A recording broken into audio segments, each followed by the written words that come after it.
Bonjour à tous et bienvenue sur Art de Séduire TV, je suis Selim, votre coach en séduction et aujourd'hui je vais tenter un nouveau format de vidéo pour vous aider à améliorer vos textos pour draguer. Le mec qui m'a envoyé les textos à décrypter m'a dit « Coach, j'ai un problème, les filles ne répondent pas à mes textos. Pourtant, elles m'ont donné leur numéro de téléphone. » Alors, j'ai dit à mon coaché, Luc, de m'envoyer les deux textos. Alors, ce n'est pas vraiment des textos, c'était des messages qu'il leur envoyait sur Facebook. Ils n'avaient pas le numéro de téléphone de la fille, ça a son importance. Ce que j'ai découvert va probablement vous paraître familier si vous avez du mal à revoir les filles qui vous ont donné leur numéro de téléphone. Je vous fais un décryptage 100% pratique.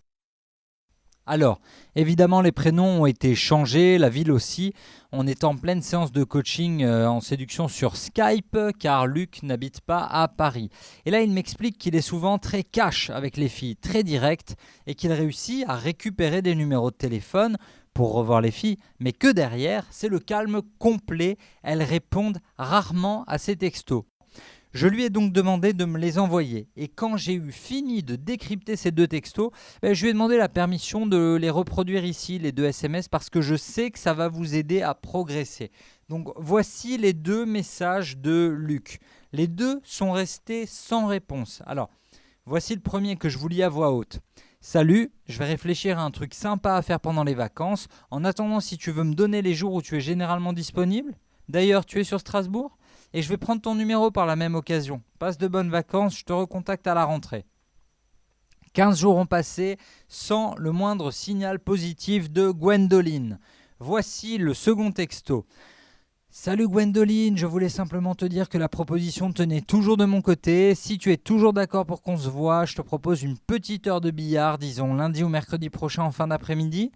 Si en revanche tu n'as pas le temps en ce moment, je préfère que tu me le dises. A plus. On va les décrypter l'un après l'autre. Alors, retour sur le texto numéro 1. Là, ce que je vois, le premier souci, c'est le manque de personnalisation. Je veux voir un prénom dans un premier texto. Les gens sont toujours plus réceptifs quand ils lisent ou entendent leur prénom. C'est une des bases pour créer une relation. Ceux qui vous appellent par votre prénom ont une proximité que n'ont pas ceux qui ne vous connaissent pas.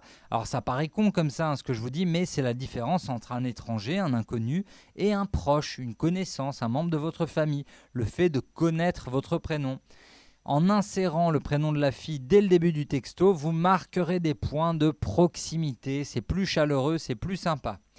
Deuxième souci, cette phrase-là. Salut, je vais réfléchir à un truc sympa à faire pendant les vacances. C'est zéro valeur ajoutée. C'est nul. Posez-vous la question, ça sert à quoi ce bout de phrase ? À rien. Pour comprendre pourquoi je mets zéro à ce segment de phrase, il faut comprendre l'objectif d'un texto. Soit ça sert à provoquer de bons feelings, tu vois, à faire passer un bon moment à la fille, soit à lui envoyer une vanne, une chanson, une photo, un snap pris vite fait. Soit un texto, ça sert à fixer rendez-vous à une fille pour la voir physiquement, vraiment, et pour faire avancer la relation. Ça veut dire la revoir, lui rouler des pelles par exemple, ou je sais pas moi, prendre un café ou un jus de carotte avec elle, ok ?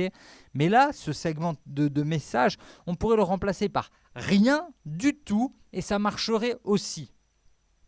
Le combo avec ce qui suit est fatal. En attendant, si tu veux me donner les jours où tu es généralement disponible ? Point d'interrogation. Alors là, pour comprendre pourquoi il vient de creuser sa tombe, il faut comprendre ce qu'est la sous-communication et ce que sont les messages implicites. Un mec qui a confiance en lui, il a généralement un emploi du temps bien chargé, il a une vie chargée, il a des trucs à faire. Et quand il veut donner rendez-vous à une fille, il lui dit « Je suis dispo mardi ou mercredi à telle ou telle heure ». Mais là, en écrivant « Si tu veux me donner les jours où tu es généralement disponible », il ouvre les portes au râteau. En écrivant ça, il sous-communique implicitement que lui ne fout rien du tout. Il sous-entend que elle doit être très occupée, très demandée, mais que lui, sombre caca, il se pliera en 4 pour la voir. Et ça, c'est ce qu'on appelle un comportement needy. Le mec qui cherche à faire plaisir, qui veut qu'on l'aime et qui serait prêt à tout, même à subir l'emploi du temps d'une fille, non, ça ne marche pas, ça donne pas envie aux filles. Troisième partie du message. D'ailleurs, tu es sur Strasbourg et je vais prendre ton numéro par la même occasion. Passe de bonnes vacances, je te recontacte à la rentrée. Écoutez, Moi, quand je vois ça, je vois pas d'intérêt, je vois pas de fun, je ne vois rien du tout. Il n'y a pas une proposition sympa de sortie, de soirée, d'activité, de ciné, rien. Alors, c'est un message en ligne, hein, c'était un mail probablement, mais c'est pas un texto. Mettez-vous à la place de la fille une demi-seconde. Des textos comme ça, elle en reçoit 15 à la douzaine. Ce n'est clairement pas avec un texto aussi vide en valeur que vous allez sortir du lot et motiver une fille à faire des trucs avec vous. Quand je le relis, je me dis, merde, mais il attend qu'elle lui propose des trucs ou quoi ? Bon, allez, on passe au texto 2. Je me suis déjà assez acharné sur ce premier message. Revoilà le message numéro 2. Alors, salut Gwendoline, je voulais simplement te dire que la proposition tenait toujours de mon côté. Si tu es d'accord pour qu'on se voit, je te propose une petite heure de billard, disons lundi ou mercredi prochain en fin d'après-midi. Si en revanche tu n'as pas le temps en ce moment, je préfère que tu me le dises, à plus. Bon alors, salut Gwendoline, c'est bien mieux déjà le prénom. Moi, ça me rend super heureux de voir ça, donc ça part mieux. Ensuite, je voulais simplement te dire que la proposition tenait toujours de mon côté.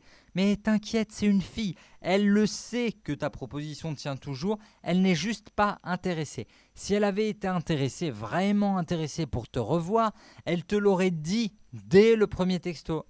Ah ben non, parce que ton texto, il était vide de sens, avec zéro ambition dedans, avec zéro prise de risque, avec zéro programme pour la revoir.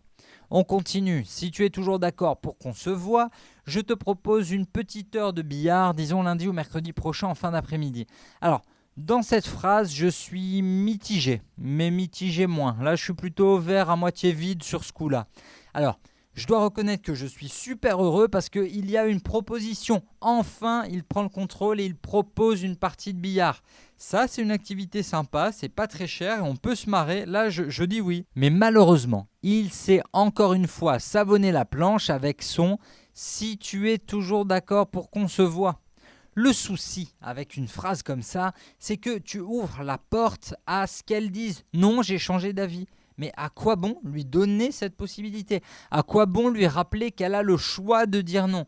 Crois-moi, elle le sait qu'elle peut dire non, mais c'est pas la peine non plus de tendre le bâton pour te faire battre. Si en revanche tu n'as pas le temps en ce moment, je préfère que tu me le dises, à plus. Quand je lui ai demandé « mais pourquoi tu as écrit cette phrase-là ?» il m'a dit « mais parce que souvent les filles, elles n'ont pas le temps ». Je lui ai rappelé ce que je vais vous rappeler maintenant. Une fille intéressée qui a envie de vous revoir prendra le temps. Même au milieu d'une situation familiale tendue, même pendant des partiels, même si elle croule sous le boulot, ok ? Cette phrase, je préfère que tu me le dises, ça sent la loose. Ça sous-communique que souvent les filles me font ce coup-là, que j'ai l'habitude que les filles ne répondent pas, ok ? Et c'est trop dommage de finir sur du négatif. Vous savez à quel point on est là pour rendre la drague légère et pas passive-agressive.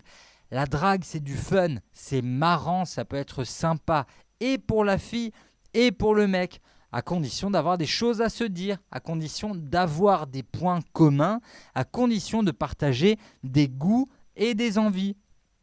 Là, j'ai vraiment été déçu par le manque d'initiative de ce jeune Luc. On termine par un texto que j'aurais pu écrire, ok ?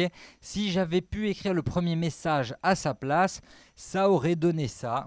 Salut Gwendoline, pendant les vacances, j'ai décidé de m'améliorer encore plus au billard. J'ai besoin d'une adversaire lundi ou mercredi.